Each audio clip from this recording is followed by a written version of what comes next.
नमस्कार, जय मां शारदे। मैं सुदीप्ता जेठी राउत जमशेदपुर से आप सभी के समक्ष एक लघु कथा अंधविश्वास लेकर प्रस्तुत हुई हूँ।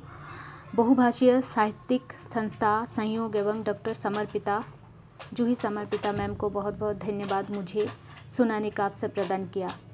तो प्रस्तुत है। प्रतिज्ञा शादी के 1 महीने बाद मायके आई है अपने पति रवि के साथ। ससुराल दूर होने के कारण प्रतिज्ञा हफ्ते भर रहने का फैसला की। यह सुनकर प्रतिज्ञा के पापा कुशल एवं माँ लता और भाई प्रणय बहुत खुश हो गए। मायके आने के बाद गांव के आसपास के लोग मिलने आ गए।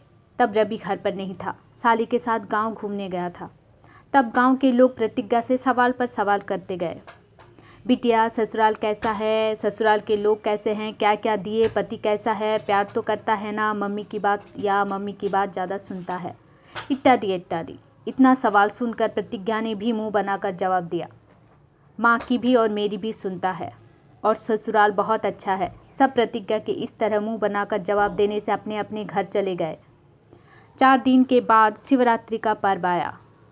उस दिन प्रतिज्ञा ने भी व्रत रखा था, इसीलिए वो माँ से कहने लगी, माँ आप तो रात में व्रत तोड़ते हो, अभी तो आप मंदिर नहीं जा पाओगे तो मैं शिव मंदिर होकर पूजा कर आती हूँ। यह कहकर पास में ही रहने वाली बचपन की सहेलियों के संग शिव मंदिर चली गई। शिव मंदिर गांव से थोड़ा दूर था। प्रतिज्ञा पूजा की टोकरी हाथ में लिए अपनी सहेलियाँ बनमिता, सुलता एवं प्रिया के साथ पैदल ही चल दी। बात करते करते पहुंच भी गई और समय का पता भी नहीं चला। मंदिर में भीड़ तो थी पर उतना भी नहीं। चारों सहेलियों को बस थोड़ी सी ही प्रतीक्षा करनी पड़ी। मंदिर में प्रतिज्ञा के घर के आसपास रहने वाले कुछ लोग भी उपस्थित थे। पंडित जी एक एक कर सबकी पूजा करने लगे और फिर प्रतिज्ञा की बारी आई। पंडित जी जैसे ही बोले, किन के नाम से पूजा करनी है? पूजा झटपट से बताती गई। प्रतिज्ञा झटपट से बताती गई। ससुर प्रताप, सासू माँ मालती, पति रवि और मेरी यानी प्रतिज्ञा की बस। मंदिर में उपस्थित सभी लोग प्रतिज्ञा की ओर ताकते ही रह गए। एक ने तो कह भी दिया, अरे बिटिया रानी, क्या तुम अपनी शर्म बेच खाई हो जो अपने सास ससुर के नाम बोल दी? तभी पंडित जी टोकते हुए कहा, मंदिर में सबका नाम लिया जा सकता है, इतनी बवाल वाली भी बात नहीं है। वैसे भी आजकल पढ़ाई लिखाई का जमाना है, अंधविश्वास का नहीं। अंधविश्वास से सब बाहर निकल रहे हैं।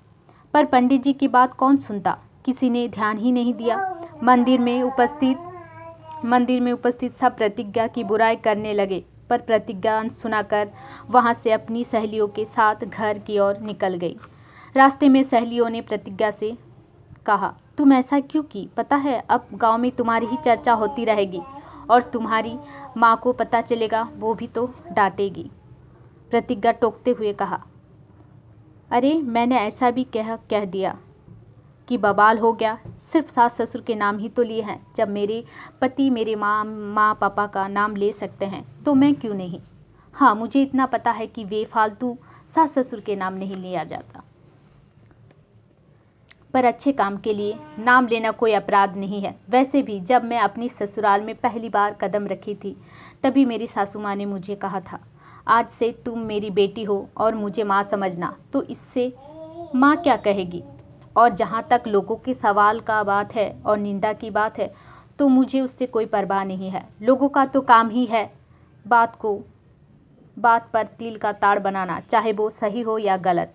बात करते करते सभी घर पहुंच जाती है और घर में सबसे मंदिर वाला घटना की खबर देती है। सब सुनकर प्रतिज्ञा को हौसला देते हुए कहा, तुम जो भी की हो ठीक की हो।